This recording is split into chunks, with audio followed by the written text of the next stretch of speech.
ቁራ በአንጻሩ የቆሸሸ ቦታ የሚውል በመጮህ በማልቀስ አካባቢ ይበክል የአዋፍ ዝርያ ነው።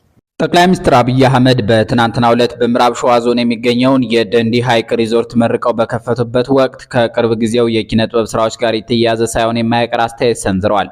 ጠቅላይ ሚኒስትሩ በንግግራቸው ንስርና ቁራን ምሳሌ በማድረግ እኛ እንደ ንስር ወደ ከፍታ ነው የምንበረው፣ ጩኸትና ለቅሶን ግን ለቁራዎች እንተዋለን ማለታቸው ተሰምቷል። ይህ የጠቅላይ ሚኒስትሩ ንግግር ድምጻዊ ቴዲ አፍሮ ከሁለት ቀናት በፊት ኢትዮሪካ የተሰኘ አዲስ አልበም ካወጣ በኋላ የተሰጠ በመሆኑ ለድምጻዊው የቀረበ ቀጥተኛ ምላሽ ተደርጎ ተወስዷል።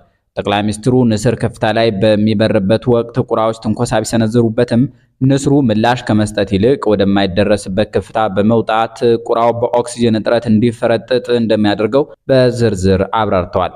በተጨማሪም ጠቅላይ ሚኒስትር አብይ በታሪክ ስማቸው በጉል የሚነሱትን የምዕራብ ሸዋ ጀግኖችን ደጃዝማች ባልቻ ሳፎን፣ ፊታውራሪ ሀብተ ጊዮርጊስ ድነግዴንና ገረሱ ዱኬን በመጥቀስ የእነዚህ ጀግኖች መንፈስ በሳቸው ውስጥ መኖሩንና የሀገር ግንባታ ስራቸውን አጠናክረው እንደሚቀጥሉ ገልጸዋል። ከሰሞኑ የቴዎድሮስ ካሳሁን ቴዲ አፍሮ 6ኛ የሙዚቃ አልበም ይፋ መሆኑን ተከትሎ በኪነ ጥበብ አፍቃሪያንና በፖለቲካው ረድፍ ባሉ አካላት ዘንድ አነጋጋሪነቱን ቀጥሏል።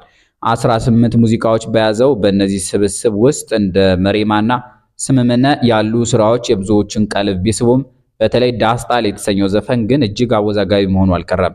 ይህንን ስራ በተመለከተ አስተያየት ሰጪዎች በሁለት ጎራ ተከፍለው ይገኛሉ። ገሚሱ የቴዲ አድናቂዎች ስራው የብዙሃኑን ሐዘን የነገረልንና የድምጽ አልባዎች ድምጽ የሆነ ነው ሲሉ ያሞካሹታል።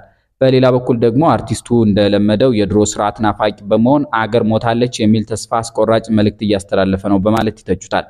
ይህ የቴዲ አፍሮ አዲስ አልበም በፖለቲከኞች ዘንድም የንዴት ዳስ ያስጣለ ሲሆን ጠቅላይ ሚኒስትር አብይ አህመድ ንስርና ቁራን ምሳሌ አድርገው የሰጡት ምሳሌ ለዚህ አልበም የተሰጠ ምላሽ ተደርጎ ተወስዷል።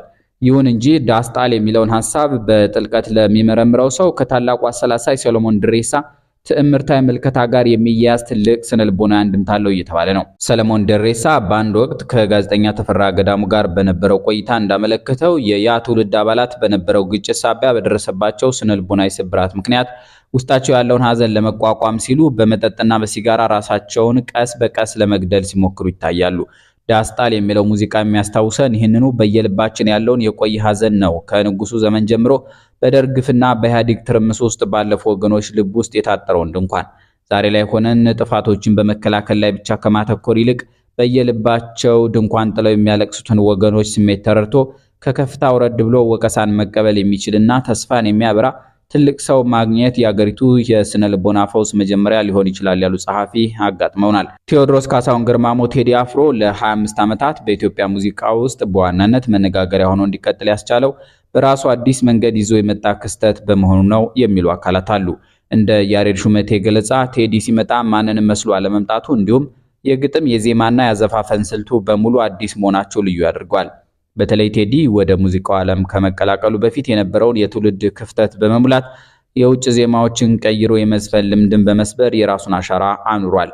የቴዲ ስራዎች ልዩ የሚሆኑት ታሪክን በመመርመር ፍቅርንና አብሮነትን በመስበክ እንዲሁም የአገር ባለውለታዎችን በመዘከር ላይ ያተኮሩ በመሆናቸው ነው። ብንያም አቡራ እንደሚለው ቴዲ ውስብስብ የሆኑ የፖለቲካና የማህበራዊ ርዕሰ ጉዳዮችን አሊጎሪካዊ በሆኑ መንገዶችና ትዕምርታዊ ያገጣጠም ብልሃቶች ተጠቅሞ ጥልቅ መልእክቶችን በቀላል ቋንቋ ለአድማጭ ያደርሳል።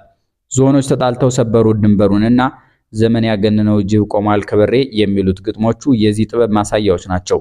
በተጨማሪም አብዛኛው ድምፃውያን የማይደፍሯቸውን የታሪክና የፖለቲካ ጉዳዮች በዜማና በውብ ቋንቋ ስለሚያቀርባቸው ሁልጊዜም የአድናቂዎቹና የነቃፊዎቹ መነጋገሪያ ሆኖ ይኖራል። ሌላው የቴዲ መለያው ስሜት የማግኘትና ያገኘውን ስሜት ለአድማጭ የማጋባት ከፍተኛ አቅሙ ነው። በሙዚቃ ባለሙያዎች እይታ ቴዲ ለግዙፍ ግጥሞቹ ተስማሚ የሆኑ ዜማዎችን የመፍጠርና በቅንብር ላይም ከፍተኛ መረዳት የማሳየት ችሎታ አለው። በየዘመኑ ህዝቡ ተቸግሮ ቃላት ያጣለትን ስሜት በውቃላትና ዜማ የሚገልጽለት የዘመኑ ሹክታ እንደሆነም ይነገራል። በተለይ በታላቁ የኢትዮጵያዊነት ትርክት ላይ መቆሙ ትርክቱ ዲኮንስትራክት በሚደረግበት ዘመን ተጽዕኖና አነጋጋሪነቱን ይበልጥ እንዲጨምር አድርጎታል። ቴዲ በስራዎቹ አፄ ኃይለ ሥላሴንና አፄ ቴዎድሮስን የመሳሰሉ ንግስታትን በማንሳት የሀገር አንድነትና ጀግንነትን ይሰብካል። ያሬድ እንደሚለው ቴዲ ያለፈውን አሉታዊ ታሪክ ብቻ ከመስማት ይልቅ ያልተነገሩ መልካም ነገሮችን በመናገር አዲስ ጀግና ለመፍጠር መንፈሳዊ ተነሳሽነት ይፈጥራል።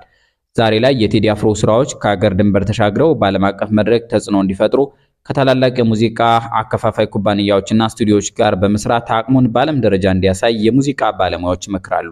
ታምሩ ሁሊሶ እንደሚለው ከሆነ ከዚህ ቀደም የቴዲ አፍሮ ኢትዮጵያ የተሰኘ አዲስ አልበም በወጣበት ወቅት በማህበራዊ መገናኛዎች ይደረጉ የነበሩ የቃላት ፍልሚያዎችና ብሽሽቆች ዛሬ ላይ ትርጉም አልባ ሆነው ይታያሉ።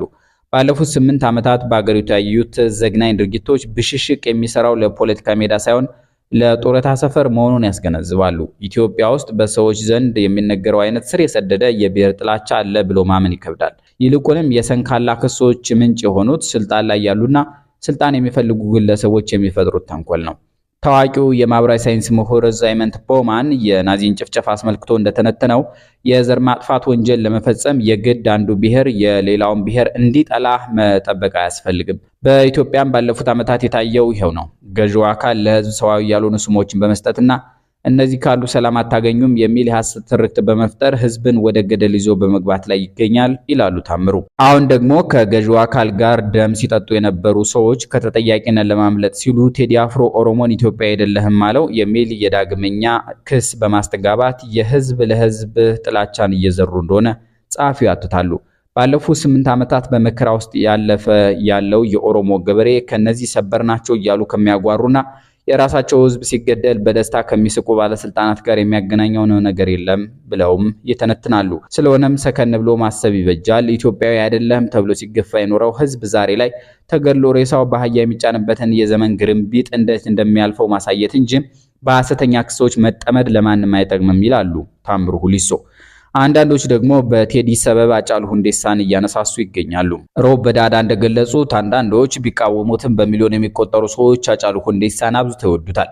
ከዓለም ሎሬት ጸጋዬ ገብረመድህን የዘር ሐረግ የሚመዘዘውና ሰኝሞቲ ወይም የንጉስ ዘር እያለ ያቀነቀነው ሃጫሉ ቋንቋውን ለማይረዱትም ጭምር ተወዳጅ መሆን የቻለ ድምጻዊ ነው። ሃጫሉ በአንድ ወቅት የኦነግ አባል ስለመሆኑ ለቀረበለት ጥያቄ አይደለውም ያዋጣላሉ እንዴ ሲል መመለሱና በኦሮሞነቱ መኩራቱ ብቻ እንደ ኦነግ እንዲፈረጅ እንዳደረገው መናገሩን ጸሐፊው ያስታውሳሉ። በተጨማሪም ዘረኛ በወም በአማርኛ አልናገርም ነበር በማለት የሚከራከረው ሃጫሉ በኦሮሞ ማህበረሰብ ዘንድ ወደር የማይገኝለት ወጣት ድምጻዊ እንደሆነ ሮብ በዳዳ ያብራራሉ። በሌላ በኩል ዴርቶ ጋዳ በሚል ስም የጻፉ ሰው ቴዲ አፍሮንና ሃጫሉ ሁንዴሳን የሁለት ተቃራኒ የፖለቲካ አተያዮች ማለትም የቀኝ ዘመምና የግራ ዘመም ምልክቶች አድርገው ያቀርቧቸዋል። ሃጫሉ ሁሉን አቀፍ አንድነትን የሚያራምድ ኢትዮጵያን የሚወድና ከብሔርተኝነት ወደ መሃል በመምጣት ሰው ተኮር የሆነውን የብልጽግናን ሐሳብ ይደግፍ የነበረ አስተዋይ ሰው እንደሆነ ይገልጻሉ። ቴዲ አፍሮ ደግሞ የዜግነት ፖለቲካን የሚያራምድ ቢመስልም የእርሱ አንድነት በደፈና የቀረበ በመሆኑ ሊተነተን እንደሚገባ ይጠቁማሉ። ዴርቶ ጋዳ እንደሚሉት ብልጽግና ብሔርተኝነትን እያለዘበ ወደ መሃል ለመምጣት የሚጥርና